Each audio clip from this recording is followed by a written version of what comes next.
Hi అండి, నమస్తే. Welcome to my channel Smart Neetu vlogs.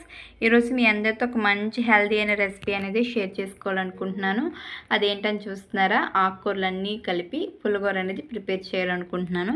ఎప్పుడు కూడా మనం లీఫ్ వెజిటేబుల్స్తో పప్పులో కానీ ఫ్రై చేసుకొని కానీ ఏ విధంగా అయినా చేసి పెట్టి తింటాం కదా. ఒక్కసారైనా ఈ విధంగా ఆకుకూరలన్నిటితో కలిపి పులిహోర అనేది ప్రిపేర్ చేయండి. చాలా ఇష్టంగా తింటారు పిల్లలైనా పెద్దలైనా కూడా.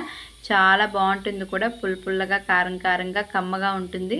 అండ్ ఒక్కసారైనా ఈ విధంగా ట్రై చేయండి, చాలా టేస్టీగా ఉంటుంది. ఇప్పుడు మరెందుకు ఆలస్యం, ఇప్పుడు ఆ కర్రీ ఎలా ప్రిపేర్ చేసుకోవాలో చూసేద్దాం రండి.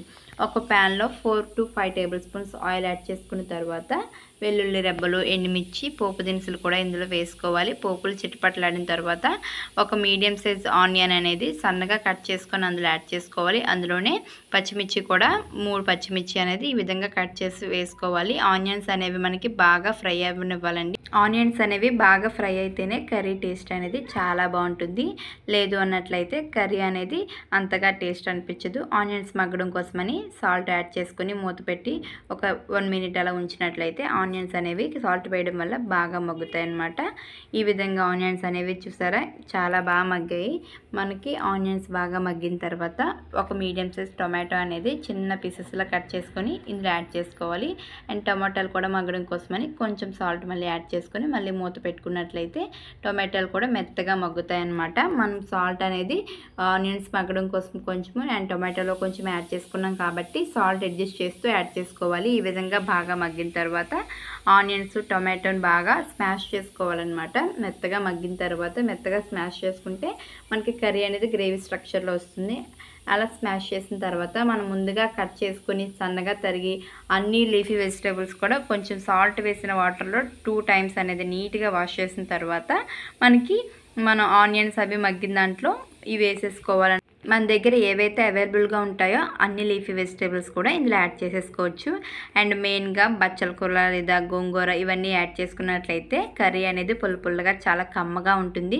మన దగ్గర ఎక్కువ క్వాంటిటీలో వెజిటేబుల్స్ అన్నీ లేనప్పుడు, లీఫీ వెజిటేబుల్స్ అన్నీ లేనప్పుడు కొంచెం ఉంటాయి కదా, అవి సింగిల్గా కర్రీ చేయడానికి సరిపోవు అనేటప్పుడు ఈ విధంగా పులిహోర చేసుకుంటే చాలా టేస్ట్గా ఉంటుంది. వేడి అన్నంలోకి ఈ కర్రీని మిక్స్ చేసుకొని తింటే చాలా బాగుంటుంది. అండ్ అంతే టేస్ట్గా ఉంటుందో అంతే సింపుల్గా కూడా ప్రిపేర్ చేసుకోవచ్చు. చూస్తున్నారు కదా, చాలా సింపుల్గా అయితే ప్రిపేర్ చేసుకోవచ్చు. మొత్తం ఇవంతా కూడా బాగా మగ్గించాలన్నమాట. మగ్గించిన తర్వాత మరికొంచెం సాల్ట్ అనేది యాడ్ చేసుకొని మళ్ళీ మూత పెట్టుకున్నట్లయితే మనకి లీఫీ వెజిటేబుల్స్ అన్నీ కూడా బాగా మగ్గుతాయి అన్నమాట. సాల్ట్ అనేది అడ్జస్ట్ చేసుకుంటే వేసుకోవాలి, ఎందుకంటే మనం మగ్గడం కోసమని సాల్ట్ 3 times అయితే యాడ్ చేస్తూ ఉన్నాం కాబట్టి సాల్ట్ అడ్జస్ట్ చేస్తూ యాడ్ చేసుకోవాలన్నమాట. ఈ విధంగా మనకి మగ్గిన తర్వాత 1/2 teaspoon అనేది పసుపు యాడ్ చేసుకోవాలి. 1 teaspoon అనేది కారం ఇందులోనే యాడ్ చేసేసుకోవాలి. పసుపు కారం కూడా బాగా కలిసే విధంగా కర్రీ అంతా కూడా నీట్గా మిక్స్ చేసుకోవాలన్నమాట. లేదు అన్నట్లయితే పచ్చివాసన అనేది వస్తూ ఉంటుంది. నీట్గా కర్రీ అనేది మిక్స్ చేసుకున్న తర్వాత మనకి మళ్ళీ ఒక 1 minute అలా కలుపుతూ ఉండాలన్నమాట. కారం స్మెల్ అనేది రాకుండా ఉండడం కోసమని ఈ విధంగా కర్రీ అంతా పట్టే విధంగా కలుపుతూ ఉన్నట్లయితే మనకి కర్రీ మొత్తం అనేది కారం పసుపు అనేది కలుస్తూ ఉంటుంది. అండ్ ఎక్కువ క్వాంటిటీ కాకుండా కొంచెం అనేది ఒక 2 tablespoons అనేది వాటర్ అనేది జస్ట్ చిలకరించినా సరిపోతుందండి. ఈ కర్రీలో మనకి ఉట్టి ఆయిల్తో ఫ్రై చేసుకుని తినే కంటే ఏ కర్రీలో అయినా కొంచెం వాటర్ అనేది యాడ్ చేసినట్లయితే ఆ కర్రీ టేస్ట్ కూడా బాగుంటుంది అండ్ మనకి కూడా చాలా హెల్తీగా ఉంటుంది. సో ఈ విధంగా ఆ వాటర్ యాడ్ చేసిన తర్వాత ఒక్క 1 minute ఉంచితే సరిపోతుందండి. మూత పెట్టి కవర్ చేసి 1 minute ఉంచిన తర్వాత ఈ విధంగా మనకి దగ్గర పడుతుంది కర్రీ అంతా కూడా.